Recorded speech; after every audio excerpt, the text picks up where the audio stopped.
போராட்டம் பண்ண மக்களை நள்ளிரவில் உள்ள புகுந்து அராஜகமாக கைது பண்ணியிருக்கு தமிழ்நாடு காவல்துறை. ஆதரவாக வந்தவங்களையும் கைது பண்ணி பல்வேறு இடங்களை பிரித்து வச்சு கொடுமை பண்ணியிருக்காங்க. இதில் பாருங்கள், பல்வேறு காவல்துறை அதிகாரிகளுக்கு நேம் பேச்சே இல்லை.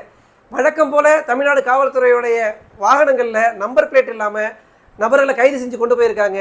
ஃபாலோ பண்ணி போகலை அப்படின்னா அஜித்குமார் கணக்கில் இன்னும் நிறைய பேரை சேர்த்துருப்பாங்க போல்.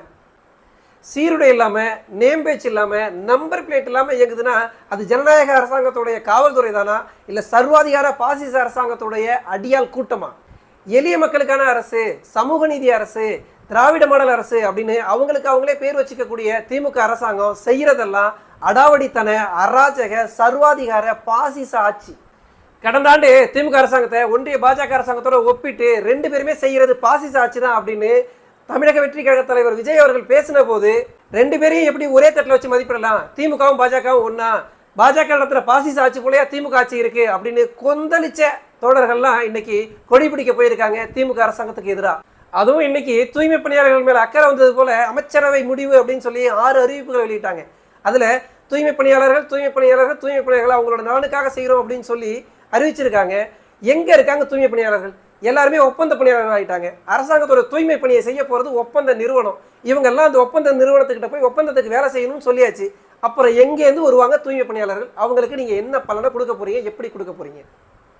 தூய்மை பணியாளர்களோட வயிற்றில் அடித்து யாரோ சில தனியார் நிறுவனங்களுடைய கல்லாவை நிரப்ப அரும்பாடுபடுது திமுக அரசாங்கம். ஒப்பந்த தொழிலாளர் முறையே ஜனநாயகத்துக்கு எதிரானது. திமுக அரசாங்கம் ஆட்சிக்கு வர்றதுக்கு முன்னாடி தூய்மை பணியாளர்கள் நிரந்தர பணியாக்குவோம் அப்படின்னு சொல்லி வாக்குறுதி கொடுத்துட்டு இன்னைக்கு அவங்கள ஒரு தனியார் நிறுவனத்துக்கு விற்கிறதுக்கு முயற்சி பண்ணுது.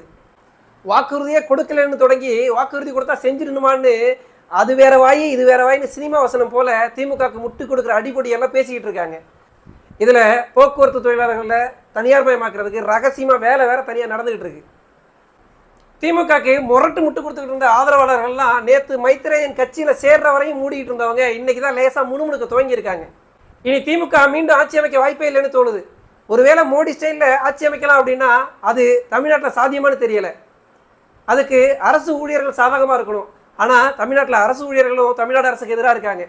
அதனால் தொடர்ந்து பேசுவோம்.